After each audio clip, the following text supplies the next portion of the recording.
सात पीढ़ी की सोच के आते हैं हम। और पति पत्नी का जोड़ा बनता है सनातन में, कहते भी हैं 7 जन्मों तक हम इकट्ठे चलेंगे।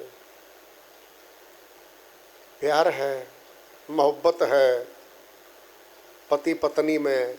आज की तो है ही नहीं। अचानक मिलेगा कोई? अचानक तो मिलता ही नहीं किसी ने कोई भी। पहले जन्मों का कर्म का फल भुगतान करने के लिए जोड़े इकट्ठे होके आते हैं। किसी का भुगतान 5 वर्ष का है, 5 वर्ष में जोड़ा फट जाएगा, पत्नी चली जाए या पति चला जाएगा। भुगतान लंबा है, 20 वर्ष 50 वर्ष, फिर लंबा चलेगा। जोड़ा तो यही है। जो मिलके कर्म करते हैं पति पत्नी, पूरे संसार में यही है। प्राइवेट लिमिटेड कंपनी है, पार्टनरशिप है, दोस्तों की बनाई हुई कोई फर्म है, 2 4 5 10 20 वर्ष में धोखाधड़ी विश्वासघात होकर टूट जाती है। यह लंबी कंपनी है मनुष्य की, पति पत्नी की। क्यों? इनका स्वार्थ साझा है, बाकी जगह स्वार्थ साझा नहीं होता। भाई के साथ साझा हो ही नहीं सकता। वो अलग परिवार बना लिया, भाई ने अलग परिवार बना लिया, वो अपने परिवार में मोह रखता है। इकट्ठे तो हैं दोनों, लेन देन भी करेंगे, लेकिन साझा सुख दुख के साझीदार तो पति पत्नी है। मिलके कर्म, लंबा कर्म इन्हीं का बनता है।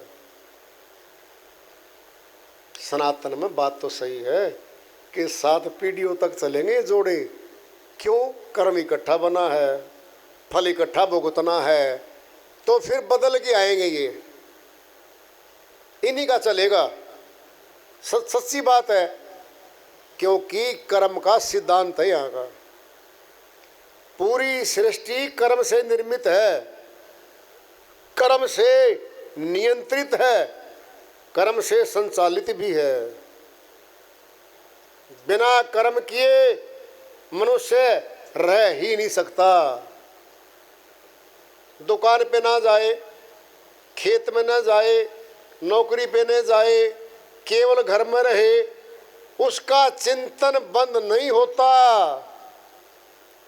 4 पाई पे बीमार होके मनुष्य लेट गया, चिंतन नहीं बंद होता उसका।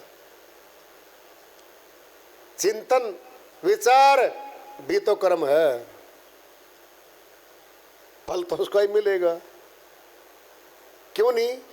क्योंकि मन जो है चंचल है, विचारधारा बना के रखेगा। 1 सप्ताह में ठीक हो जाऊंगा, उसके बाद ये फला फला काम करूंगा, योजना तो अब भी बना ही बैठा है वो।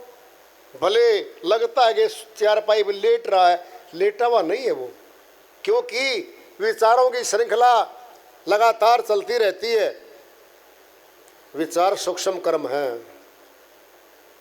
अब जबान से बोलेगा, ये प्रकट हो जाएगा कर्म जबान वाला। फिर सतुलात से कर्म करेगा, ये प्रकट होगा, सबको दिखेगा। इन्हीं कर्मों के फल हैं। और जीव आत्मा सच्ची में इसी कर्म के सिद्धांत में फंसी है मृत्यु लोक में आके, और कोई तरीका था नहीं फंसाने का इसका।